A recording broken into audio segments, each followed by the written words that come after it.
Hello friends. आज मैं आपके सामने जिस विषय के बारे में बताने जा रही हूँ वह है टीम वर्क। एक साथ सम्मिलित होकर मिलजुल कर कार्य को एफिशिएंटली करना ही टीम वर्क कहलाता है। क्या आप जानते हैं कि one flower doesn't make a garland. एक फूल से फूलों की माला नहीं बन जाती है। हमें कई फूलों की ज़रूरत पड़ती है फूलों की माला के लिए। जब बहुत सारे फ्लावर्स इकट्ठे हो जाते हैं तभी फूलों की माला बनती है। तो इसी तरह से हम कहीं भी कोई कार्य कर रहे हों, अकेले कार्य कर रहे हों, तो वह कार्य बहुत एफिशिएंटली नहीं होता है, बहुत फास्ट नहीं होता है और बहुत इजीली नहीं हो पाता है। हमें हमेशा टीम वर्क की आवश्यकता पड़ती है और यदि यह टीम वर्क होता है तो वही कार्य बहुत एफिशिएंटली हो जाता है। So listen very carefully that coming together is a beginning. जब हम एक साथ आ जाते हैं तो वो हमारी बिगनिंग होती है। And keeping together is progress. And working together is success. So always believe in team work. अब आप अपने हाथ को ही देख लीजिए। क्या आप कोई भी कार्य एक फिंगर से कर सकते हैं? नहीं, किसी भी एक फिंगर से तो कोई कार्य नहीं कर सकते। जब तक कि आपकी सारी फिंगर्स उसमें सम्मिलित जॉइंट एफर्ट नहीं करेंगी तब तक कोई भी कार्य नहीं हो पाएगा।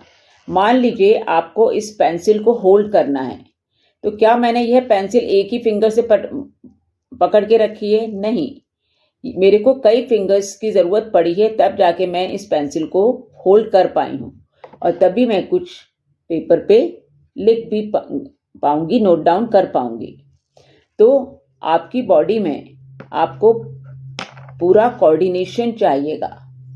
आपके हैंड को जिस तरह से सारी फिंगर्स इसके साथ ही सारा कार्य को आप कुशलतापूर्वक कर सकते हैं। आप अपनी बॉडी को देख लीजिए। आपकी बॉडी में आउटर पार्ट्स, इंटरनल पार्ट्स, बहुत पार्ट्स होते हैं, मगर आपके आईज हैं, ईयर्स हैं, नोज है, नेक है, स्टमक है, लेग्स हैं, ये सब बॉडी ऑर्गन्स एक साथ मिलकर कोऑर्डिनेशन से काम करते हैं। यदि आपका सिर में दर्द है, यदि आपके हाथ में दर्द है, तो आप कोई भी कार्य अच्छी तरह से नहीं कर पाएंगे, एफिशिएंसी के साथ नहीं कर पाएंगे। क्यों? क्योंकि आपके बॉडी ऑर्गन्स में प्रॉपर कोऑर्डिनेशन ही नहीं रहेगा। एक पार्ट के रुक जाने से सारा टीम वर्क का काम रुक जाता है और आप प्रॉपर एफिशिएंसी से कार्य को नहीं कर पाते हैं। जिस तरह से आपने देखा कि हमारी बॉडी भी मिलजुल के काम करती है, कोऑर्डिनेशन से काम करती है, सारे ऑर्गन्स हेल्दी रहते हैं, तभी हमारी बॉडी भी हेल्दी रहती है। इसके अलावा आप अपना परिवार देख लीजिए। आपके परिवार में आपके पेरेंट्स होते हैं, बच्चे होते हैं, ग्रैंड पेरेंट्स होते हैं और भी परिवार के सदस्य होते हैं। पर क्या परिवार स्मूथली और इजीली चल सकता है यदि हम एक ही मेंबर काम करेगा और बाकी सब सिर्फ यूं करके बैठे रहेंगे? नहीं, एक ही मेंबर के काम करने से परिवार स्मूथली नहीं चलता है। सब मेंबर्स को कोऑर्डिनेशन से मिलजुल के आपस में काम करना है, तभी परिवार भी स्मूथली और इजीली चल पाता है। फादर अपने ऑफिस में वर्क करेंगे, मदर भी ऑफिस में वर्क करती हैं आजकल, घर का काम भी वह देखती हैं एफिशिएंसी से, तो और ग्रैंड पेरेंट्स भी काम करते हैं, बच्चे भी काम करते हैं, सबके अपने अपना वर्क होता है। तो मगर प्रॉपर कोऑर्डिनेशन होता है तभी परिवार भी चल पाता है, फैमिली भी चल पाती है। तो team work is very necessary. कोई भी वर्क प्लेस हो, चाहे वह स्कूल हो या कॉलेज हो या कोई भी ऑफिस वर्क हो, कोई भी हो, अगर वहां पर जाके स्टूडेंट्स या सारे एम्प्लॉयज मिलजुल के आपस में कोऑर्डिनेशन से काम नहीं करेंगे, यदि उनमें हेल्दी रिलेशंस नहीं रहेंगे, तो कोई भी काम बहुत एफिशिएंटली नहीं हो पाता है। तो मिलजुल कर काम करना ही हमारे लिए बहुत जरूरी होता है। आपको एक इससे रिलेटेड एक कहानी तो नहीं सुना रही, मगर रादर उसको इस कहानी में भी छोटे छोटे से इंसिडेंट्स हैं कि किस तरह से टीम वर्क के द्वारा बहुत एफिशिएंटली वर्क किया जाता है। तो आप इसको भी जरा ध्यान से सुनिए। सो फ्रेंड्स, एक बार सीमा और रीना नाम की 2 गर्ल्स थीं, 2 बहनें थीं। वो अपनी फैमिली में बहुत मेहनत से अपने स्कूल जाती थीं, पढ़ाई-लिखाई करती थीं और मिल-जुल कर हर काम में अपने पेरेंट्स को हेल्प करती थीं और मिल-जुल कर एक-दूसरे को भी हेल्प करती थीं। सब उनसे बहुत खुश भी रहते थे। एक बार जो रीना थी, मतलब जो यंगेस्ट सिस्टर थी, छोटी वाली बहन थी, उसने कहा, "दीदी, मेरे को एक ऐसे लिखना है टीम वर्क पे।" उसने कहा, "अच्छा, मैं तुम्हारी ज़रूर हेल्प करूँगी रीना, पर तुम मेरी बात ज़रा ध्यान से सुनो, क्योंकि टीम वर्क का जो ऐसे है, यदि तुम चाहती हो कि यह बहुत परफेक्ट हो और अच्छा हो, तो तुम्हें मेरी कुछ बातों को बहुत ध्यान से सुनना होगा।" कि उसने कहा कि जैसे टीम वर्क होता है, जब हम टीम वर्क में काम करते हैं, तो team work it divides the work. Team work divide कर देता है वर्क को, and it multiplies the success. मतलब आपका मल्टीप्लिकेशन जब करते हैं आप, तो सम ज़्यादा हो जाता है ना, तो सक्सेस ज़्यादा हो गया। और वर्क को डिवाइड कर दिया तो पर मेंबर आपके पास वर्क कम आया, मगर आप एफिशिएंटली कर पा रहे हैं। तो team work it divides the task and it multiplies the success.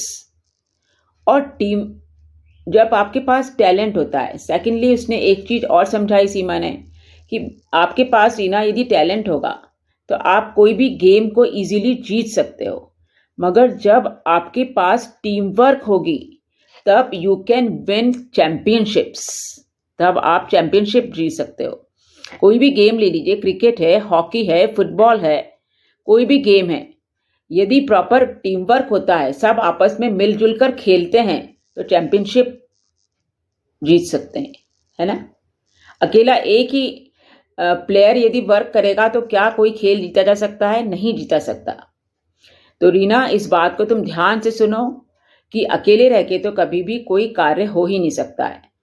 और हम सब ऑर्डिनरी पीपल हैं, हमारे पास कोई एक्स्ट्रा ऑर्डिनरी टैलेंट नहीं है, पर क्या आप जानते हो कि हम ऑर्डिनरी पीपल भी अगर टीम वर्क से काम करते हैं तो वह काम एक्स्ट्रा ऑर्डिनरी बन जाता है, अपने आप एक्स्ट्रा ऑर्डिनरी बन जाता है।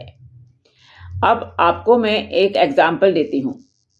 उसने क्या कहा सीमा ने अपनी बहन रीना से, कि मैं एक एग्जाम्पल देती हूँ एंट्स का, चींटियाँ। जो चींटियाँ होती हैं वो हमेशा टीम वर्क में काम करती हैं। अब चींटियाँ तो बहुत छोटी होती हैं, तो वह कैसे मूव करेंगी? बहुत धीरे धीरे चलती हैं। तो अगर चींटियों को शुगर का छोटा सा दाना उठा के ले जाना है खाने के लिए, तो वह क्या करती हैं, एक चींटी दूसरे चींटी को इन्फॉर्म करती है और बहुत सारी चींटियाँ इकट्ठी हो जाती हैं, और वो जो शुगर का क्यूब है उसको उठा के ड्रैग करके सब चींटियाँ ले जाती हैं कलेक्टिवली। मतलब उनका एफर्ट क्या हुआ? कलेक्टिव एफर्ट हुआ। कलेक्टिव एफर्ट से चींटियाँ अपना पेट भर लेती हैं और सारे काम वह करती हैं। तो रीना, तुम इन चींटियों से सीखो कि किस तरह से टीम वर्क से वह काम करती हैं और उनका काम पूरा भी हो जाता है। आप मधुमक्खी को देखो, हनी बी को देखो, किस तरह से वह सारे हनी बीज क्या करती हैं, सारे फ्लावर्स पे जाके नेक्टर इकट्ठा करती हैं, फूलों का रस इकट्ठा करती हैं, और जाके अपने अपने हाइव में जाके वो फूलों का रस भर देती हैं और उससे वो शहद बनाती हैं। तो उनका क्या है? कलेक्टिव एफर्ट है, वो यूनिटी से काम करती हैं, है ना। इसी तरह से उसने एक कहा, चलो मैं तुमको एक एग्जाम्पल और देती हूँ, तुमको और अच्छा समझ में आ जाएगा। यदि कहीं भी किसी भी बिल्डिंग का कंस्ट्रक्शन हो रहा है, उस कंस्ट्रक्शन में कौन कौन काम करता है? क्या एक जना मिलके बिल्डिंग को बना सकता है? नहीं। सब तरह के टैलेंट, सब तरह की क्रिएटिविटी, सब तरह के वर्कर्स वहां पर चाहिए बिल्डिंग बनाने के लिए। तो सबसे पहले मैसन होता है, उसके साथ लेबर होती है, वर्कर्स होते हैं, वह दीवारें इकट्ठी करते हैं, फ्लोर्स बनाते हैं। फिर इलेक्ट्रिशियन होता है, प्लम्बर होता है, पेंटर होता है, सब मिलजुल के बिल्डिंग को कंस्ट्रक्ट करते हैं। तब जाके सब लोग उस बिल्डिंग को फिर अप्रिशिएट करते हैं, और जिसके लिए वो बिल्डिंग बनाई गई है वो लोग आके उसमें रहते हैं। तो ये क्या है? बिल्डिंग बनाना, बिल्डिंग कंस्ट्रक्शन भी एक टीम वर्क है। सबने प्रॉपर कोऑर्डिनेशन से मिलजुल के काम करा तो एफिशिएंटली वर्क हो गया और सबने उनको अप्रिशिएट भी करा। तो इस तरह से यदि हम टीम वर्क से काम करेंगे तो काम हमारा बहुत ही अच्छा होगा और एफिशिएंटली होगा। तो आगे जाके रीना को यह बात बहुत अच्छी तरह समझ में आ गई। उसने कहा, दीदी थैंक यू, आपने मुझे टीम वर्क के बारे में इतना अच्छा समझाया। और जानते हैं आप, उसने जो ऐसे लिखा वह क्लास में सबसे अच्छा ऐसे था, और टीचर्स ने भी उसको अप्रिशिएट करा। तो फ्रेंड्स, मैं भी ये चाहती हूँ कि आप भी मिलजुल कर रहिए। आप रहते हैं, मेरा कहने का यह मतलब नहीं है कि आप रहते नहीं हैं। आप सब मिलजुल के रहते हैं, चाहे आपका फैमिली हो, परिवार हो, कोई भी वर्क प्लेस हो, ऑफिस हो, स्कूल हो, कॉलेज हो, सब जगह टीम वर्क में के साथ आप मिलजुल कर काम करेंगे तो एफिशिएंटली होगा, स्मूथली होगा और इजीली होगा। सो फ्रेंड्स, टीम वर्क से हम कई क्वालिटीज को अक्वायर कर लेते हैं। जानते हैं हमारे पास क्या क्या क्वालिटीज आ जाती हैं? कॉपरेशन की वैल्यू समझते हैं, क्रिएटिविटी आ जाती है, सेल्फ कॉन्फिडेंस आ जाता है, शेयरिंग को समझते हैं, वी बिकम मोर पेशेंस, हम गुड लिस्नर बन जाते हैं, हमें एक हार्मनी की फीलिंग आती है, और सबसे इंपॉर्टेंट चीज होती है कि हमारे में एक सेल्फ कॉन्फिडेंस हो जाता है और हम प्रॉपरली दूसरे मेंबर्स के साथ पेशेंसली टॉलरेट करके सब चीज़ों से को वर्कआउट कर पाते हैं। तो team work brings excellent results and it develops harmony and a spirit of cooperation. And human beings, birds, insects, इन सब से भी अभी आपने इसमें देखा कि किस तरह से ये भी सब मिलकर काम करते हैं, और उससे क्या मिलता है, उनको बेनिफिट मिलता है, वो आगे प्रोग्रेस करते हैं, लाइफ में कुछ कर पाते हैं। तो चाहे वो ह्यूमन बींग्स हो, चाहे बर्ड्स हो, चाहे इंसेक्ट्स हो, सब टीम वर्क से काम करते हैं तो मोर एफिशिएंटली काम कर पाएंगे। सो फ्रेंड्स, आज के लिए बस इतना ही। आशा करती हूँ आपको मेरा ये ब्लॉग पसंद आया होगा। तो अगर प्लीज़ पसंद आया है तो इसे लाइक करिए, शेयर करिए और सब्सक्राइब कीजिए। और हाँ, अगर आप चाहते हैं तो कुछ कमेंट भी कर सकते हैं। सो फ्रेंड्स, स्वस्थ रहिए, खुश रहिए, और हाँ, हमेशा हर कार्य को आप मिलजुल कर एफिशिएंटली, स्मूथली और इजीली करिए। देखिए, सक्सेस आपका ही है और आप कभी भी जिंदगी में परेशान नहीं होंगे। So friends, love you, bye, thanks.